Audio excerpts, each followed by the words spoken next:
বাবাকে হারিয়ে দিশেহারা মেয়ে, নির্মম হত্যাকাণ্ডের ঘটনায় হতবাক স্বজন ও এলাকাবাসী।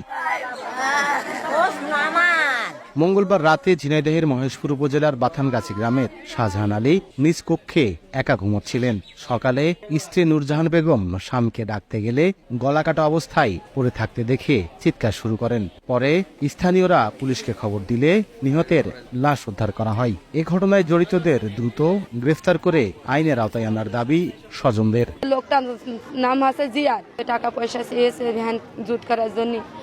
এসে এখন আমার বাপ যাই হোক দিতে চাইনি, যাই হোক কিছু হয়েছে ওদের হানাহানি মনে সেই রাখে আমার বাপের গলা কেটে থেকে গেছে।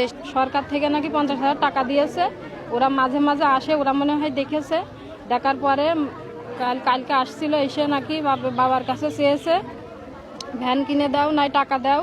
ওনার স্ত্রীকে পাশের ঘরে আটকে রেখে ইনাকে মারছে। আমরা শুধু বিশ্বাস আর বাবার জন্য ফাঁসির বদলে তার ফাঁসি হয়, সে কি জানে বিনা অন্যায় মারলে। নগদে 500 টাকা বা তার বেশি পেমেন্টে পেতে পারেন ঢাকায় জমিসহ 20 কোটি টাকার পুরস্কার। এদিকে দ্রুত দোষীদের আইনের আওতায় আনা হবে বলে জানায় পুলিশ। আমাদের তদন্ত চলমান আছে, তাকে আমরা জিজ্ঞাসাবাদ করছি। তার কাছ থেকে গুরুত্বপূর্ণ কিছু তথ্য পাওয়া গেছে, যে তথ্যগুলো আসলে তদন্তের স্বার্থেই এখন বলা যাচ্ছে না। 4 মেয়ের বিয়ে হয়ে যাওয়ায় শাহজাহান আলী ও তার স্ত্রী বাড়িতে থাকতেন। লোটাস রহমান সোহাগ, সময় সংবাদ, ঝিনাইদহ।